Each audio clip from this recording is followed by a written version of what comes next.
between Russia and Syria is a strong one. It goes back decades.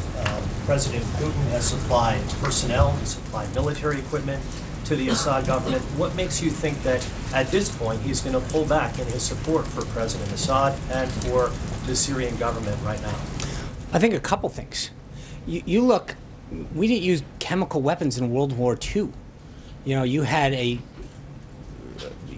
someone as despicable as Hitler who didn't even sink to using chemical weapons.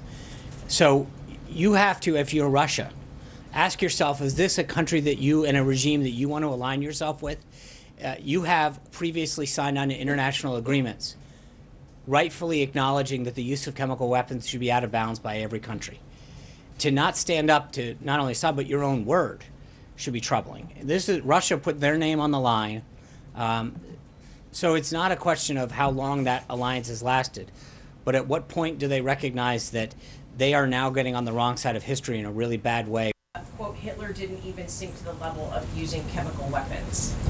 What did you mean by that? I think when you come to sarin gas, he was not using the gas on his own people the same way that Assad is doing. I mean, there was clearly, I understand your point. Thank you. Thank you. I appreciate that. There was not he brought him into to the Holocaust Center. I understand that.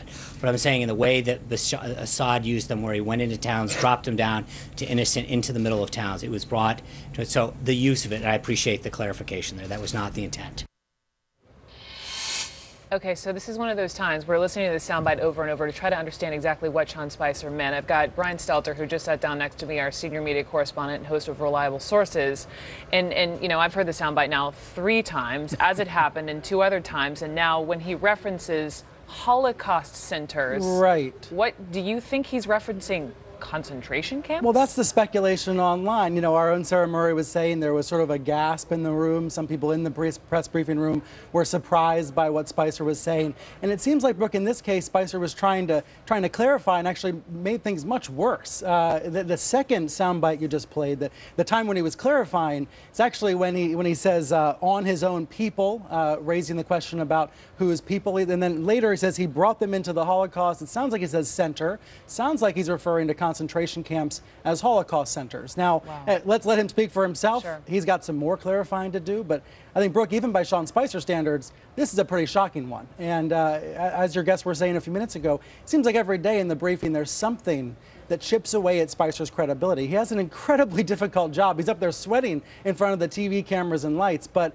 it does seem like on a daily basis there's these strains on his credibility. And in this one in particular, I think it's shocking given, well, that it's Passover, that Jews around the world are marking Passover, and that just last night there was a Seder at the White House. President Trump happened not to attend. That's only notable because President Obama did attend the Seders on an annual basis. There's all these contextual issues around this that I think are going to come up now because of the comments at the briefing. I was just sitting at a dinner last night. I was telling you in commercial break, and there was a couple from Israel whose parents had survived the Holocaust. And I'm just thinking of how they would have heard what Sean Spicer said, and to reference these horrendous gas chambers in which so many men, women, and children were killed as Holocaust centers. And saying Hitler didn't do it to his own people. In fact, if we're going to get into the weeds here, many German Jews were killed in the Holocaust. By the way, this was a talking point we were hearing yesterday in right-wing media. I think impossible to know for sure if that's where Sean Spicer was hearing this, but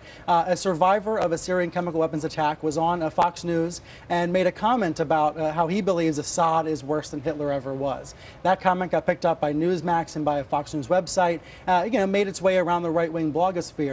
I wonder if it's possible that's the kind of thing that Spicer was hearing. We've seen in the past, there's been times where President Trump and his aides have tweeted and made comments based on ideas that have circulated in right-wing media. Do you think this is the worst one? Ask me that tomorrow. Okay. You know, there's a long list of errors and misstatements and confusing comments Spicer's made from the podium. Okay. Of course, reporters need to be there asking questions, but it's troubling when he's mispronouncing names like Assad's name, and it's really troubling when he's asked to clarify a comment like this and then seems to make it worse. Thank you, Stelter. Thanks. Thank you. The White House also revealing